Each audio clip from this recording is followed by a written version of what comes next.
I straight up should not be doing this deck profile. But this is probably the dumbest deck I've made. Some say spicy, some say dumb, some say very overpowered, but I don't think it's that bad. I think it does one thing very, very well, and I'm gonna go into that right now. And this is Ultra Instinct Ginyu, Mr. Captain Ginyu.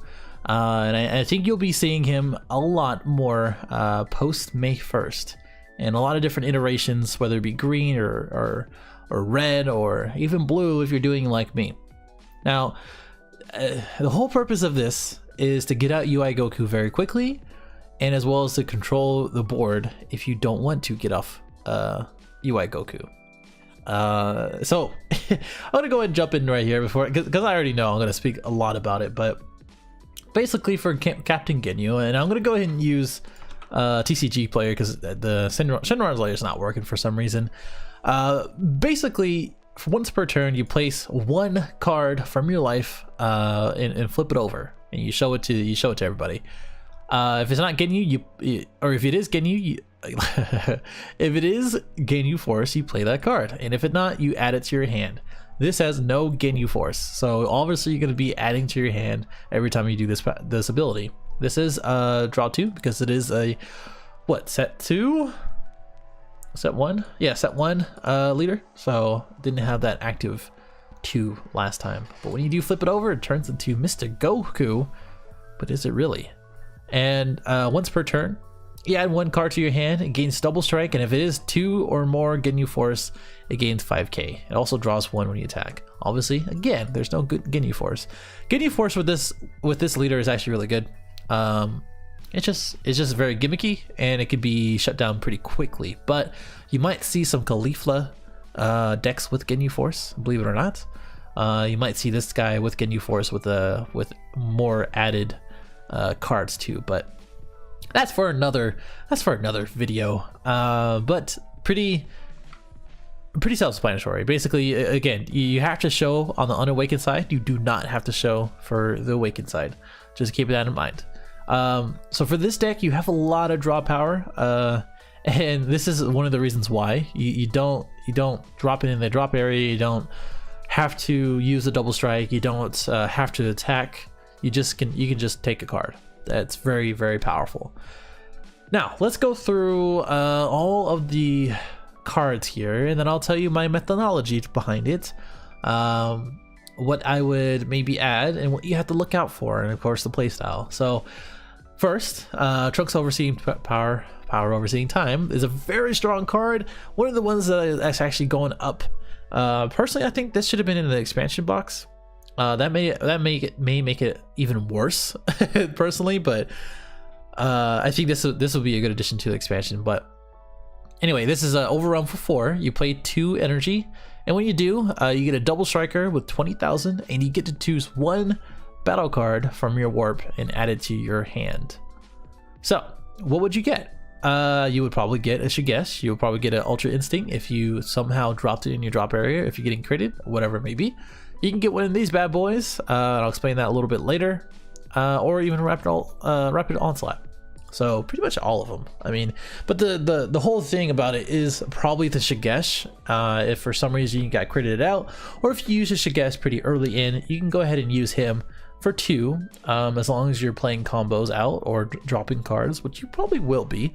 And then using Shigesh for a super combo. You can use this for any deck. Very, very strong. Energy boosted Majin Buu, you do draw 1. This is there to keep up with the draw power and to get the cards that you need. There is a inkling feeling sometimes where you just don't get them in this deck, and somehow you don't, even though at like turn 3 or 4 you have 10 to 12 cards, and it's just wild.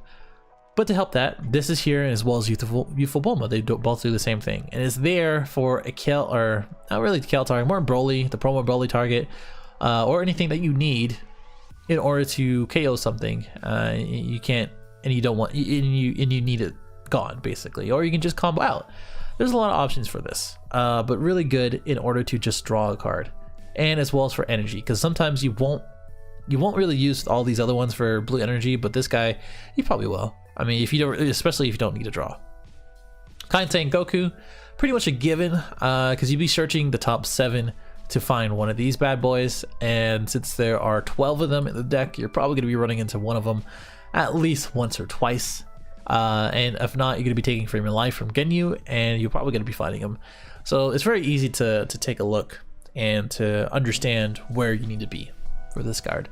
Centipede is a very recent addition. I'll explain both of these mans in a second after I explain Shigesh, but it is good for energy manipulation, both of these cards. So this one's evolved for 2, you untap 1, but when you Shigesh, you untap 1, and then when you Centipede during the same battle sort of timing, you get to untap 1 and then another one, and then gain 5,000 for the leader or for whatever card that you choose onto. So very, very useful. I already explained it, so I guess no need to explain. Rapid Onslaught Goku. This is the card that makes this deck work. You will not be able to use the other 5-drop that is the starter pack one. You will not be able to use the other one because it's a simple 5-drop. I tried it. It doesn't work. It doesn't work at all, at least with this deck profile or iteration. But if you didn't know, this is a 3 energy, so 1 blue, 2 regular for a 5-drop, which you need for Ultra Instinct. And when you play this card, you can choose 1 Frame of Life, and it gains critical, and also has double strike. But you don't really want to do that because you're already taking cards from Ginyu, and you probably won't swing with him because you need him on the field and unharmed because you need him for Ultra Instinct. And Ultra Instinct, so it's an EX evolve for 2. So you've paid 2 energy, you drop 1 from your hand, and you evolve it on top of the 5. And what he does is a triple striker. They cannot combo against this card, which is why you have the bad rings. And when you evolve the card, you return all the opponent's battle cards to their hand. And basically, this is just so strong in this deck and just any UI Goku deck, obviously. Because by the time that you're able to summon him, they will have probably 3 life. It's just simple. It's just maybe it's not simple. I'll explain. But most of the time they'll have 3 life, and that's why you play him. You run 4 because it's just like you run 4 of all the Gokus because it's just not viable to do 3 or 2. It just doesn't make any sense because now when you don't have 4, you're going to reduce the chances of running into one either early or late in the game. Really probably early. And when you're guessing, you don't have any kind of saying Gokus and you still can't find it. Maybe it's in your life. And it's just not good to run 2 or 3. I would say run 4. Cold Bloodlust. So he is Frieza's army. And this is why he was very strong, but previously is because of Cold Bloodlust. Cold Bloodlust is probably one of the strongest counters, if not the strongest counter in the game.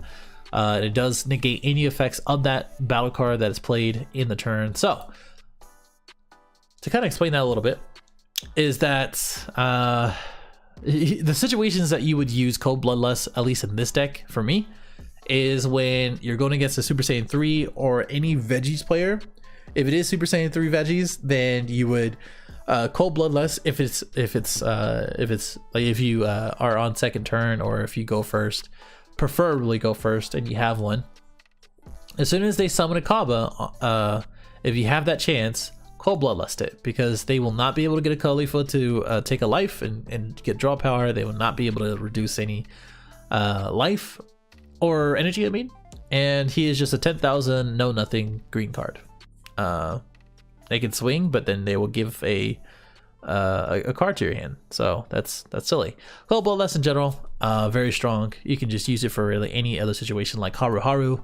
They no longer have crit or what should we call it? What am I saying? I think they still have to crit. I have to double check that, but they won't be able to untap 3. So that's very strong. You can Cold Bloodlust another Shigesh if you're going against another yellow player. Yes, it is a battle card, and yes, it is played. So correct me if I'm wrong, which I don't think I am, because I've done it in tournaments and regular games. You can Cold Bloodlust a Shigesh, and then that's good to go.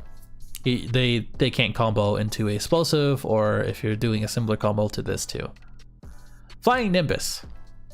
This negates the attack, and if you can, or if you want to, you can drop 1 yellow card, and then I think, yeah, it is any yellow card, and they can only attack 1 more time. The opponent, that is, and that is very, very important in this deck because it doesn't have too many defenses. It is more of like very offensive and very much focused on one thing. Very, very important to have that one in your hand at all times, so that way you're not caught off guard. Also, Cold Bloodlust. I know I was talking about just general stuff. If you Cold Bloodlust a Broly or a Cell, that's pretty much helpful, if not one of the most helpful things to help your hand, because you will have a lot of cards. It's just gonna happen. Planet Vegeta, so you can get Shigesh or Rapid Spirit Bomb, or even the Trunks. Yes, you can get the Trunks. He is a 4-drop Saiyan. Very useful to have for energy, and just so you can cycle through and directly get the cards that you need, because you will need him to make sure that you get your energy untapped. It's said to be this good too. It's just that, you know, it's better to have this option as well. Youthful Bulma is there to place energy, and as well as to draw. Battering Laser is to counter any counter that includes Cold Bloodlust. Any counter that they're saying, hey, I can counter your Ultra Instinct Goku, which is very susceptible to it. That's very important to kind of have this in your hand as well. I run 3 because it was taking too much space, and I ended up having like 3 Brad Rings when I ran 4 in one turn, and it just wasn't a fun time, but I pulled through anyway. Shigesh, if you didn't know already, any yellow leader, which includes Ginyu, obviously. You can play a 3-drop Saiyan or 3 or less drop Saiyan. You can play the kind Saiyan to search out. You can play him, which is probably going to be your target, in order to untap 1 and then continue your combo out. So the thing about this is that you should be swinging with Ginyu if they are stalling you out for their life, or if they are self-awakening. So if they're self-awakening, let them do their thing. I don't really care about that. You can do whatever you want. You can have as many cards in your hand, but as long as they're at if they are at 5, that's all I need for on my end. Because on the Awakened side for Ginyu, you take 1 and get double strike. You swing for him. You are untapped after you summon him the previous turn, and then summon him or play him. I keep saying summoning because I used to play Yu-Gi-Oh! Use it for 3. You have 2 to 3 blue energy and 2 or 1 yellow. I would say 2 blue energy and 1 yellow to kind of make it all work. So that way you tap out with him, you swing with him, you Shigesh, you untap, use Scented Bean, and then get all your energy back basically, or at least 2 of them, and then summon Ultra Instinct Goku on that same turn. Swing with him, Battering Laser. It all sort of works together. You see how it goes. There you go. And then if again, I mean, if you have 2 Shigeshes, do 2 Shigeshes, and then untap everything, so that way you have a Flying Nimbus for next turn.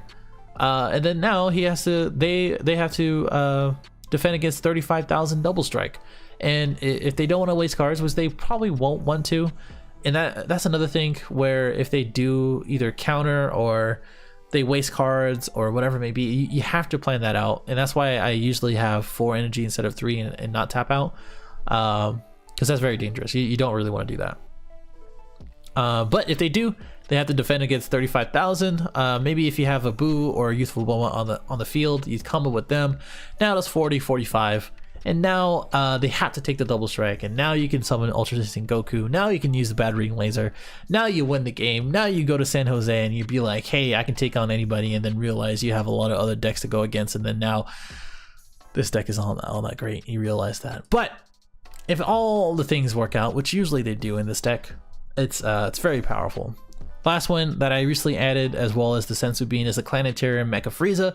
Basically, it does have double strike. It's for 4, 2 yellow, and 20,000. When you play the card, they reveal their hand, and as well as you can choose 1 battle card from their hand and play it. So if you want to be kind of a troll, you can use a Caulifla to make sure they take a life. You can use a 17 or a Cell, maybe not a Cell. probably the 17 because they do need it in their hand. If you're going against a Cell deck, you can just check if they have any counters and then start using your combos into Sensu Bean and as well as whatchamacallit, Shigesh, and then start just do the thing that I just said. And he does have double strike, so you have double strike here, you have double strike there, you have double strike there as far as overseeing time, and it all sort of works out, and it's all very situational. These cards are there so that way you can kind of supplement everything else. Okay, now the things that you have to look out for if you do play this deck. I personally do not play this deck in real life. I do play it on untap all the time, maybe not all the time, but whenever I want to have some fun. I don't play it because I don't have the Rapid Onslaught Gokus. If you look on TCG Player, last time I checked it was pretty hefty, but now it's $31, $36, $38 for the median. That's about, what? How much is that? Someone tell me, 120 something dollars? That is ridiculous. That is ridiculous. But understandable when there is Ultra Instinct Goku. Now, if set 4 comes out, and it comes out with a 5-drop low level evolve Goku, I am on it. I'm going to be building this deck so quick, but in the meantime I'm going to be seeing if I can trade or even buy if I really want to for the Rapid Onslaughts. If you do make this deck, let me know. You have to watch out for aggro decks. You're going to have to either Cold Blast or Flying Nimbus fairly early. Watch out for people who counter a lot early game. You just have to set up your energy a little bit and be very careful without turboing out, or to prevent yourself from turboing out and tapping out. And that's really about it. I think that's really the only decks that I came across. Hand Destruction, like I said, Cold Bloodlust. If you do get a Hand Destruction deck, you ended up getting Cell Chain for whatever reason, you still have the Trunks Overpower Seeking Time. Every single card in this deck, I would say, is easy to play early in the game. And if you get Cell Chained, you should be able to draw out even more in order to rebuild the hand and get that Ultra Instinct Goku out. Now, the last thing I would say is that the next BBC volume has this card, and this card already looks kind of broken. It's easy to say, before it actually comes out, but sometimes it is broken. So this is a participation prize right now for volume 3. If you didn't know, this is Budokai Card Club. Basically any shop that is a BCC shop will give out participation prizes. Right now it's the blocker mirror. Basically it prevents any blockers from being activated. It's an all-around mirror card, and I think it's like the first 16 for, at least for my local, or the locals that I go to, they give them out. But this is the participation prize, where it is a 3-drop Blue Goku 5000 free combo with Barrier. Let that sink in, Vegito deck players, because you did just get a Vegeta with a Barrier, the red Vegeta. Which is also blue and red. Alright, I'm just saying, just watch out for the Vegito players. And when you play this card, you choose up to 2 of your energy and switch into active mode. This is just deadly, absolutely deadly for this deck. It is just so crucial that this deck gets this card, because when you start playing it, you get 2 instead of 1. You have the 3-drop. You also have barriers, so you can evolve on top of it. No matter what, really, and then you can start doing your combos, and it's just stupid. This is just a stupid card, and I love it. And I can't wait for it. So again, it's not for sale, but they probably will put it all for sale. Low-key, because I mean the blocker mirror, I think it's like absolute something mirror, or like, let me see, I just want to double check. I just want to see. Absolute attack mirror, it's only going for $1. I think the other one will go for a stupid amount, even though it is the participation prize and everybody gets it. I think that's going to be one of the cards that go for like $3 or $4 at least in that. But this is the one that says not for sale at the bottom. You can kind of see that this is the promo one that I was talking about. But this in general, I think, will really help this deck, and you will see it in blue variants who run the Shigeshes most likely. Just because it's just energy manipulation, and that's just so important for this, and as well as a lot of other decks. Anyway, I've said a lot, I talked about a lot. Let me see what you think Let me see some comments. Let me see some likes or dislikes. If you don't like it, let me know though, because I hate getting dislikes and people just not commenting. I'm just like, dude, let me know. Like, is it my voice? Is it? I mean, is it the way I do videos? Who knows? Who knows? Who knows? It's just gonna be a dislike. Anyway, I really don't mind. Just get the discussion going. If you haven't already, go ahead and subscribe. Let me know if you do play this deck as well. And if you are subscribed, thank you. I really do appreciate it. And I will see you in the next one. Later.